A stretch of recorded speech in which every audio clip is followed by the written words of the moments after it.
The quantity y is partly constant and partly varies as the square of x. A. Write down the relationship between x and y. When x equals to 1, y equals to 11. And when x equals to 2, y equals to 5.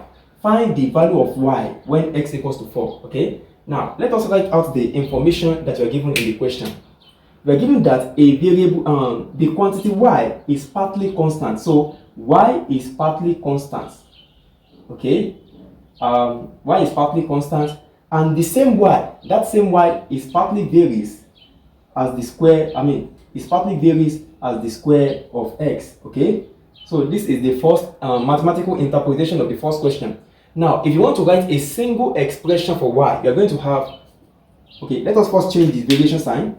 Change this variation sign, you're going to have y equals to kx squared. Now, write a single expression for y, you're going to have y equals to this c plus kx squared plus kx squared. That is a single expression that you will write for y.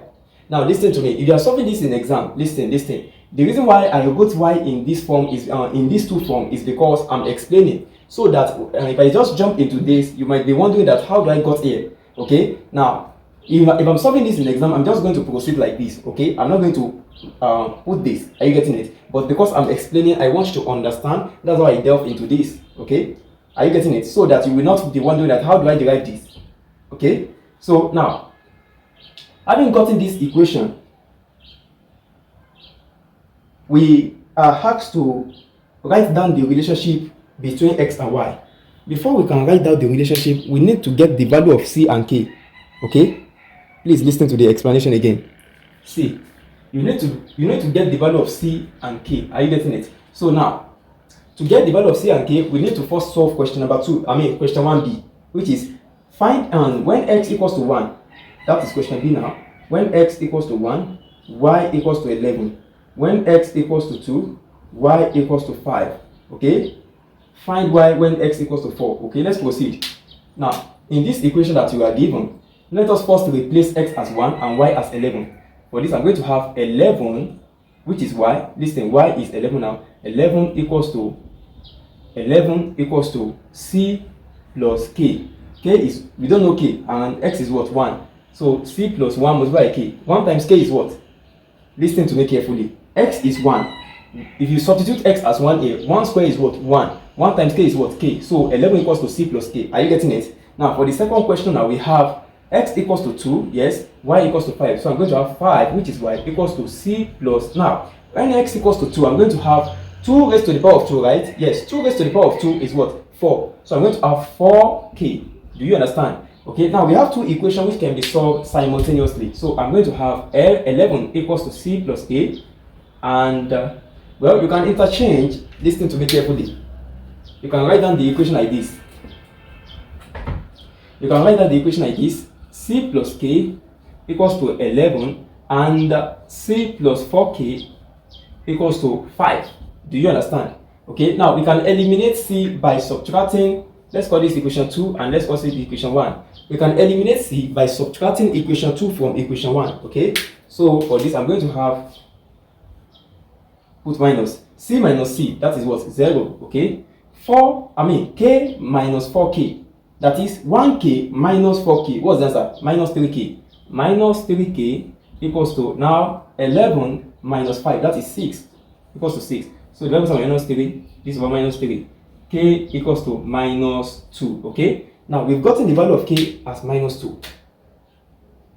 We can get the value of c by substituting the value of k into any of these equations. Okay, let's use the first equation, right? 11 equals to c plus k. Okay, so when k is minus 2, I'm going to have 11 equals to c plus minus 2, right? So 11 equals to c minus 2. Now take this negative 2 to the other side. I'm going to have 11 plus 2 equals to c. C equals to 11 plus 2. C equals to 13. Okay, so the value of c and k are 13 and negative 2 respectively. Now come back to the relationship that you are, come back to this and substitute the value of c as 13 and k as minus 2. I'm going to have y equals to c plus k squared. Now when c is 13, I'm going to have y equals to 13 plus k. Oh, sorry, it's not kx, it's kx squared. Kx squared, okay? Now, k is negative 2. I'm going to have minus 2, then x squared, multiply by x squared. So I'm going to have y equals to 13 minus 2x squared, okay? So the relationship that we have, the first question that we have to write down the relationship that exists between x and y. This is the relationship, you understand? What you see here is the relationship that exists between x and y. Y is equals to 13 minus 2x squared, okay? Now, the question does not stop there. You can see that we've been able to solve question number 1, which is question A. Write out the relationship that exists between x and y. This is the relationship, question A. Now, let us proceed to, we are not done with question B. I just moved to question A. We are not done with question B. Question B is that we are asked to find the value of y when x is 4, okay? Now, we have gotten the value of k as negative 2 and c as 13. Now, when x is 4, we can get the value of y.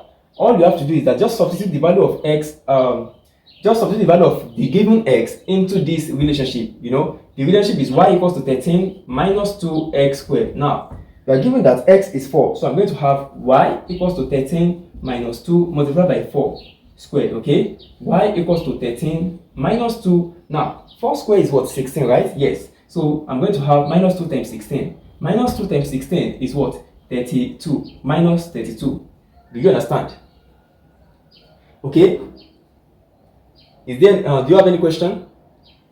Okay. In the absence of question, 13 minus 32, that will give us negative 19. Do you understand? Okay. So the value of y equals to negative 19 when x is 2. I mean when x is 4. Okay. When x is 4, y equals to negative 19. You understand? So now I want to do something now. Let me give you let's say the question will say determine the value of y when x is 2. When x is 2. When x is 2, what is the value of y? You can easily get the value of y by substituting the value of x as 2, okay? But if x is 6, all you have to do is that just plug in the value of x as 6 and get the value of y. Do you understand? And what if the question now says determine the value of x when y is another thing? Are you getting it? So it's simple, okay? Just understand the basic concept, okay? So that is the solution to that question. Let's consider this question on partial variation. S is partly constant and partly varies with t. When s is equals to 530, t is equals to 1600. When s is equals to 730, t is equals to 3600. Find the formula connecting s and t, the value of s when t is equals to 1300. Okay, so we are given that s is partly constant. So s is partly constant and partly varies with t. So partly varies with t. So for this, I'm going to have s is equals to c plus kt. You understand? Listen to me. This first expression that you see here means that s is partly constant, and I can write like this: s is partly varies as t. You can see now. So s equals to c, which is the constant. To watch the complete class, kindly click on the link in the description of this video or the comment section, okay? See you in the next class.